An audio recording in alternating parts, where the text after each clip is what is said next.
Welcome to the Three Martini Lunch. Grab a stool next to Greg Columbus of Radio America and Jim Garrity of National Review. Three Martinis coming up. We did make it to the end of another week. That might be a good martini all in itself, but your stool is ready. We're glad you're here, and we actually do have a good martini to go along with it. So an official good martini, a bad, and a crazy. And Jim, let's start with the good. And this is a qualified good, but it's one we've seen before, and so far, for the most part, it's worked out. And that's that Joe Manchin is tapping the brakes on a piece of Democratic legislation that we would really love to see die. I think that's a little too optimistic that he and Kyrsten Sinema might actually stop it from happening, but this $3.5 trillion package may not happen nearly as soon as Democrats want it. Sinema has said she's not spending $3.5 trillion, and now Manchin is saying the same thing. He put this in an op-ed just the other day, and he says an overheating economy has imposed a costly inflation tax on every middle and working class American at $28.7 trillion, and growing. The nation's debt has reached record levels. Over the past 18 months, we've spent more than $5 trillion responding to the coronavirus pandemic. Now Democratic congressional leaders propose to pass the largest single spending bill in history with no regard to rising inflation, crippling debt, or the inevitability of future crises. Ignoring the fiscal consequences of our policy choices will create a disastrous future for the next generation of Americans. He says Congress should hit a strategic pause on the budget reconciliation legislation. He also says more than 10.1 million jobs remain open. Our economy, as the Biden administration has correctly pointed out, has reached record levels of quarterly growth. The positive economic reality makes clear that the purpose of the proposed $3.5 trillion in new spending isn't to solve urgent problems, but to re-envision America's social policies, which is precisely right. He does use a little bit of weasel words here, Jim, when he says that he won't support a $3.5 trillion bill or anything near that level of additional spending without greater clarity about why Congress chooses to ignore the serious effects inflation and debt have on existing government programs. So in the end, as Alla Pundit over at Hot Air suggests, he's probably just going to negotiate down the price tag rather than actually stop this thing from happening, which would be our objective here. But what do you think he and Sinema can actually accomplish here, if anything? Well, Greg, when news of this op-ed in the Wall Street Journal broke mid to late yesterday afternoon, and it was causing this big stir on Twitter, I went back and I checked, and it was the big White House ceremony where they announced they had a bipartisan infrastructure deal. It was back on June 24th. It was a long time ago. And you kind of based on that, you might have thought, oh, okay, well, the dominoes are falling in place. They're going to have the bipartisan bill, and then the Democrats are going to use reconciliation to ram through all the stuff they couldn't get in the bipartisan infrastructure bill.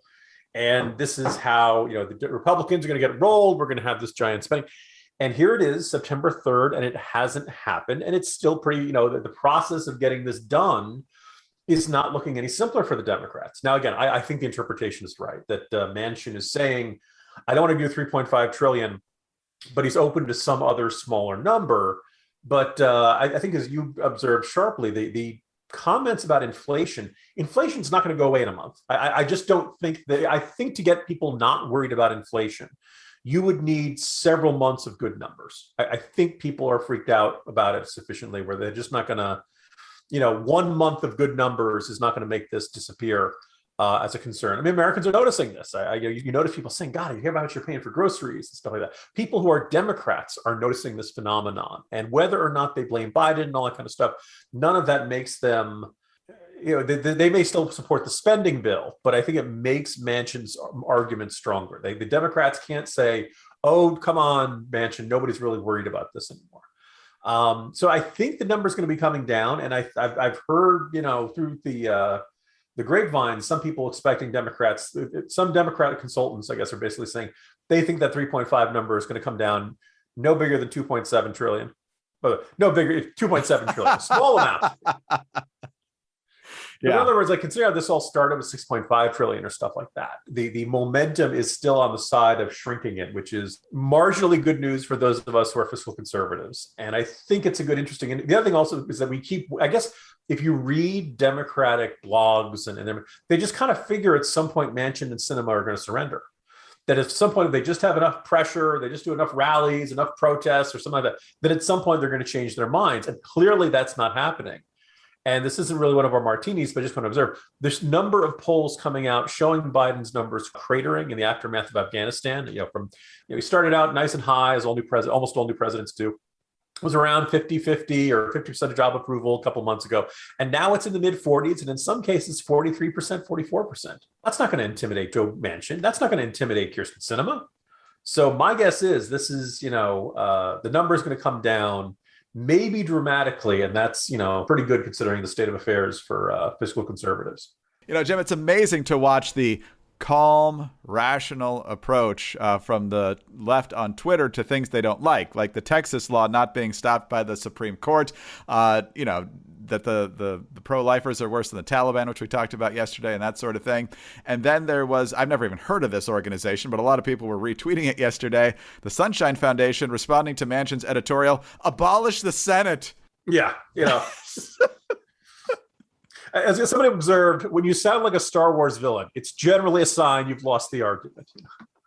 Just amazing. Back to Manchin for a second. I'm grateful for this, but if you look at Manchin so far, he's voted for both COVID relief and the infrastructure bill, and I believe Manchin said he was very reluctant to vote for the COVID relief bill since it was a reconciliation procedure, unless there was a Republican who voted for it, which there wasn't, and he still voted for it. So something tells me that Joe Manchin will end up being a yes on this. The left may still hate him for having to hack out a few things in there, but in the end, a lot of terrible things are going to happen, and he's going to vote for it.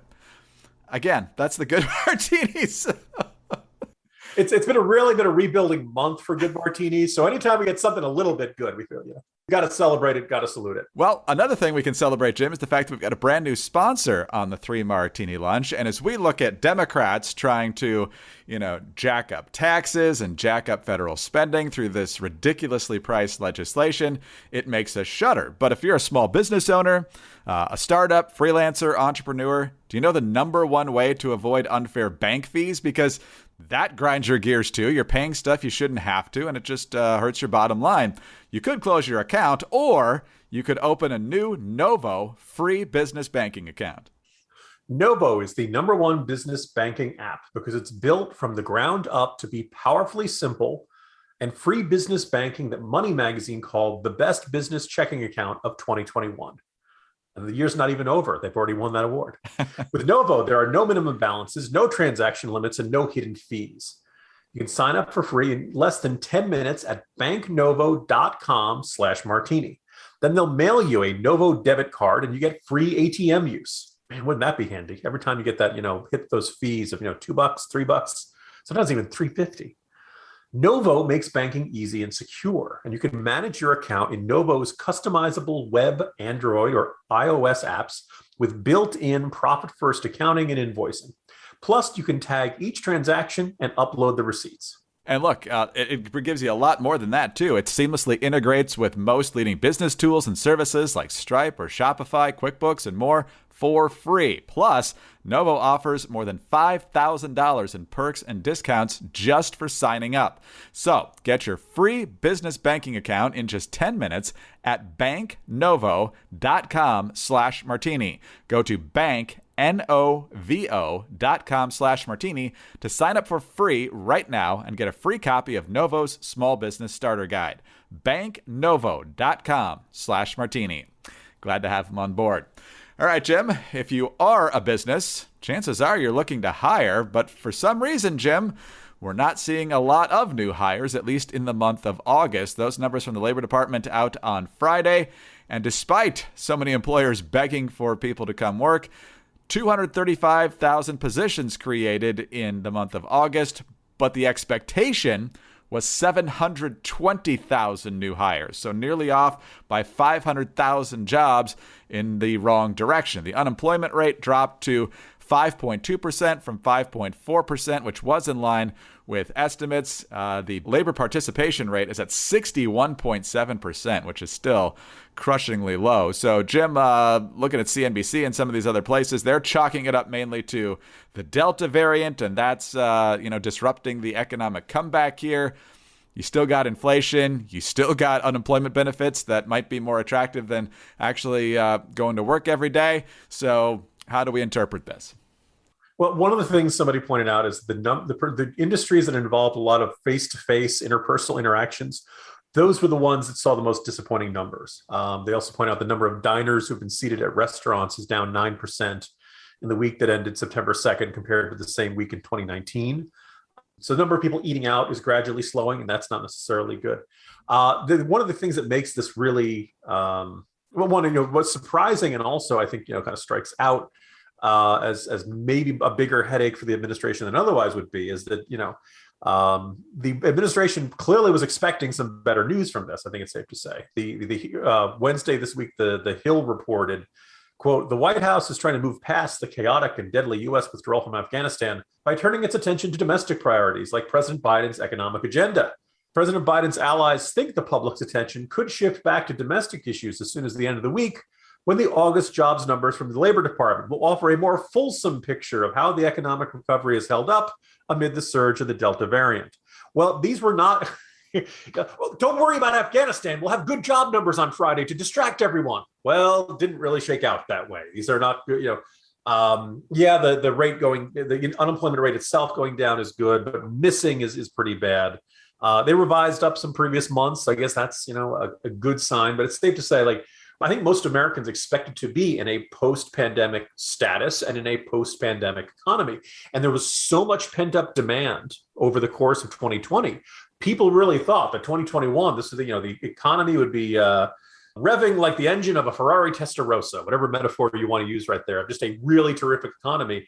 And we did have a bunch of months of nice, really solid job growth. I think it was really bad news for the administration that I guess it was June's numbers were really good, and then the 4th of July weekend came. This one, maybe you get a similarly, less attention because we're heading into Labor Day weekend. But all in all, it's not really where the country wanted to be. It's kind of an ominous rattle in the engine, you could say. And I think, again, kind of tying back to our previous martini, I think it makes the argument for more spending tougher. The irony is that there's kind of this self-fulfilling prophecy that, if the economy is doing well, then why do you need $3.5 trillion in new spending over the next couple of years? If the economy is doing badly, well, we need this kind of, this new spending. The idea is that this is the worse things get, the more Biden will be able to say, oh, we need this spending. We can't afford not to spend this money, even though that's not the case at all. So it is bad for the country. I think it's an indicator that we really can't enjoy the full fruits of a thriving economy until the pandemic is over. And I also, as we see these lousy approval rating numbers for President Biden, I kind of wonder how much of this reflects kind of COVID hangover, a sense of people thinking, hey, it's September. I'm glad the schools are open, but in a bunch of states they're closing down, and people just thought we'd be done with this by now. Biden was running around the country in November saying, "I'm not going to shut down the country. I'm not going to shut down the economy. I'm going to shut down the virus." Well, you've been on the job for 9 months now, pal. Sure, a big part of this is the unvaccinated and such, but I think the sense of the Delta pandemic, I don't want to say panic, but the heightened levels of concern and the complications to life. I was supposed to be at the NRA convention by now. Just all the different ways that it has, travel restrictions overseas, all the different ways in which our lives are not quite back to normal is kind of this psychological weight on us. And it's been interesting to watch some discussion amongst, pro-Biden liberal folks who are saying, well, the problem is the media is hyping how bad the pandemic is. That's when you see liberals complaining that the media is being, the media is overhyping the pandemic from liberals. That's kind of an interesting indication of how, tied into a pretzel they've gotten. No, it's entirely correct. And you're so right about Biden. If he addresses this report at all, he's totally going to say that we have to now do the $3.5 trillion. It's exactly right. If it's good news, my plans are working, and so we just got to do more of it. And if they're not working, well, then we really need to do my plans because they haven't been put in place yet. So he's going to try to win either way. But hopefully Sinema and Manchin hold up, at least for a while here. All right, as we head into Labor Day weekend, and it turns out we don't have enough people laboring, it seems, at least you can rest up for the job search or when you go back to work, hopefully on Tuesday. And to rest up, you need great products from My Pillow. Could be the slippers, could be the sheets, could be the towels, could be the pillows themselves. Wearing the slippers right now. Love them. So comfortable walking around inside or outside. And love the sheets as well. And the best news is they're both on sale. For a limited time, you can receive 50% off any Giza Dream Sheets with a price as low as $49.99. And you could receive 50% off My Slippers. Now, when it comes to the Giza Dream Sheets, imagine sliding into the most comfortable sheets you will ever own, guaranteed. They're made from the world's best cotton, grown only in a region between the Sahara Desert, the Mediterranean Sea, and the Nile River. Its long staple cotton makes it ultra soft and breathable.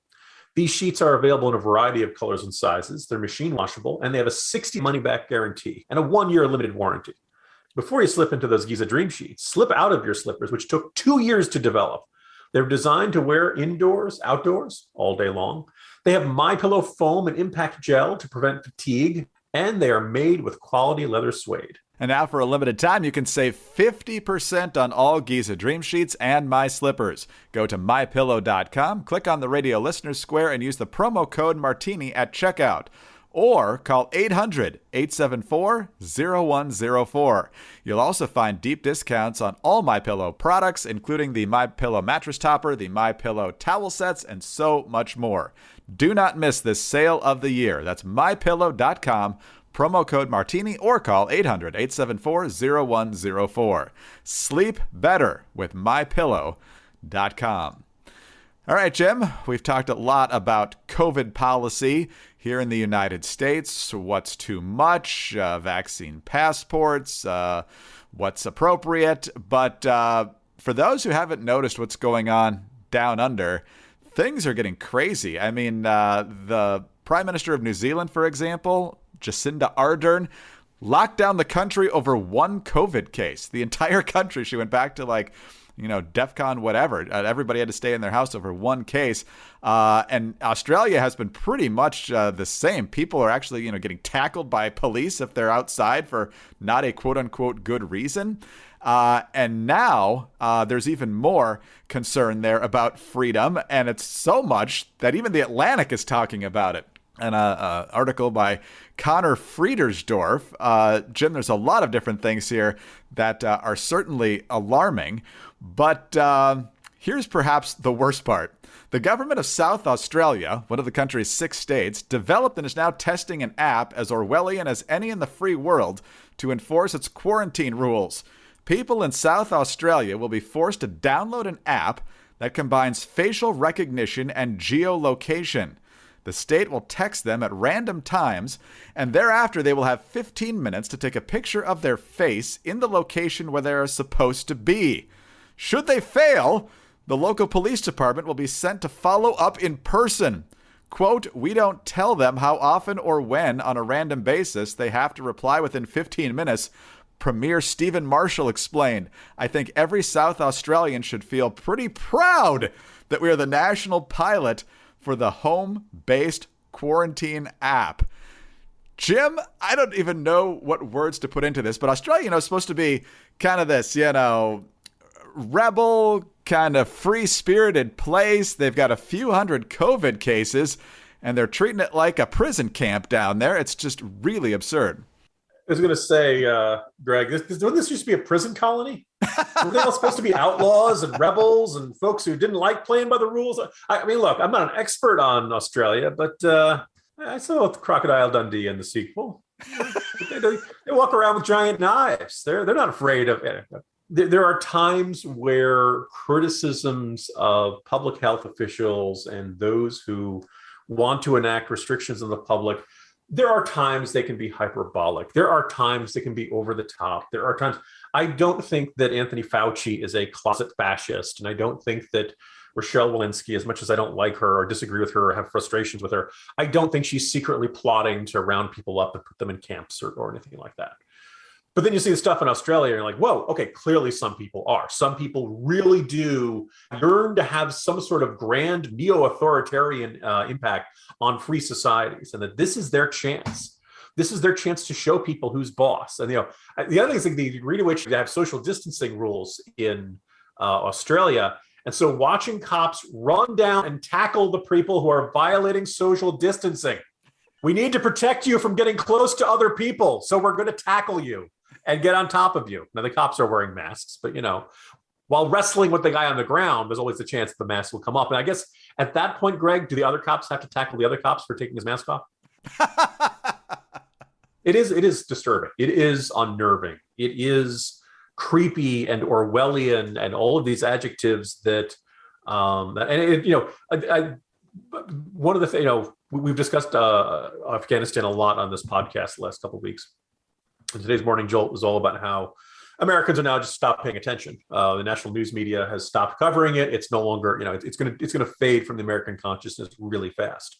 We don't pay a lot of attention to Australia in general. So, but not only as Australia has gone further and further and more extreme in its restrictions upon liberties, all in the name of public health and all in the name of stopping the virus. This is the sort of thing which feels like it should have popped up on our radar screen much earlier, but we don't pay attention to foreign affairs in this country. We don't pay attention to what's going on beyond our shores.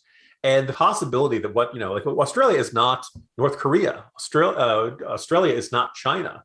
Australia is a longtime U.S. ally, a Western democracy, someone who we were, traditionally very close to, one of the Five Eyes, one of the ones that we trusted the most in terms of intelligence sharing and all that kind of stuff. And they're not acting like a Western democracy at all anymore. It's like all of a sudden there's been this creepy takeover by these kind of public health authoritarians. So it's something that definitely deserves a lot more attention. It's something that I think America's left wing should be grappling with, about how easily these seemingly good intentions can turn into something brutal and dictatorial and creepy Big Brother in terms of you take pictures of your face and show you are where you're supposed to be. Just really an utterly horrifying situation down there, and one that I would like to see. In a better world, this would be the sort of thing an American administration would speak out about. But Greg, we can't even say that, China, that a lab leak might be the issue of this. If we're not even going to do that, the idea that we'd actually, tell an Australian government that they're going a little too far. But hey, at least we still have a human rights focused foreign policy, as Biden assured us this week. I'm a little less charitable towards Anthony Fauci than you are. He had a comment the other day about, I know we love our freedoms, but...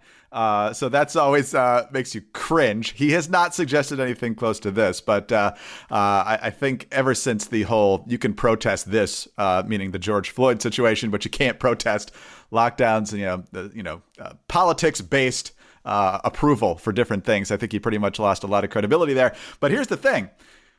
Is somebody going to make a fortune off of the flip phone market returning, or will people just get rid of smartphones? Well, you have to have a smartphone. There's got to be ways around this, right?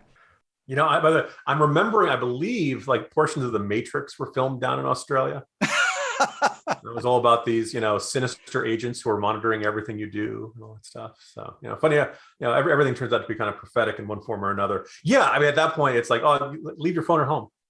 I mean, do you need it? Between this, and the Chinese government basically saying you can only have 3 hours of video game time per week.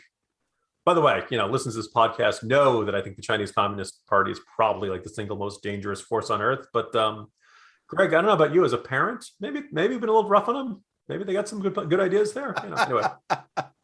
But yeah, this idea, but by the way, I actually kind of as much as we're joking, you do kind of wonder if China developing its utterly Orwellian social credit system and all that kind of stuff, like the fact that there wasn't this unified across the US political spectrum, how dare you do this, China? This is something, this is something out of Hitler and Stalin. This is, the antithesis of human freedom.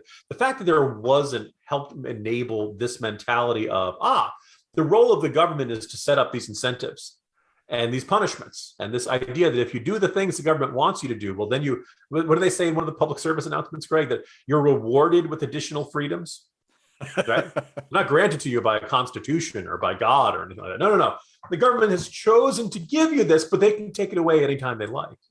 This entire mentality of, that the government is our parent and we are children. And if we are obedient, we will get a piece of candy or some other piece of reward. But if we dare disobey, then we will get punished, sent to our room. It's almost quite literally sent to our room and not allowed to come out. Australians, you're grounded. That's exactly right. I saw another story that they're actually doing that. They're making you submit a number of pieces of identification for social media accounts. The government will have access to that. And so if they think you're being mean to people, they can crack down on you and so forth. So it's a mess. But I think we solved the problem here, Jim. You just got to tell the government you went walkabout without your phone, right? Oh, there you go. Well, that's a good reference. There we are. Anyway, we always say this. It hasn't really panned out for August. Maybe September will be different. Let's hope next week will be better. There we go. There we go. Jim Garrity, National Review. I'm Greg Corombos of Radio America. Thanks for being with us today. Quick reminder, we will not be having a podcast on Monday for Labor Day, so the next 3 Martini Lunch will be on Tuesday. Please make a note of that. But also, in the meantime, please subscribe to the 3 Martini Lunch podcast and tell your friends about us as well. We're very grateful for those 5-star ratings and your kind reviews, so please keep those coming. Remember to get the podcast on those home devices. All you have to say is play 3 Martini Lunch podcast. You can also follow us on Twitter. He's at Jim Garrity. I'm at Dateline_DC. Have a great Labor Day weekend, and please join us again on Tuesday for the next 3 Martini Lunch. There's so much going on in the news, but don't worry because we're here to talk about it all. Kids are finally going back to in-person schooling. Hurricane Ida leaves widespread damage in Louisiana right after the anniversary of Hurricane Katrina, and people are still struggling to get out of Afghanistan with our government nowhere in sight. Hey, it's the Chicks from the Chicks on the Right podcast. Download and subscribe to our daily podcast to hear us pick apart and pick on the news of the day. Politics to pop culture, nobody's safe, but it's all fun. Subscribe on iTunes or wherever you get your podcasts.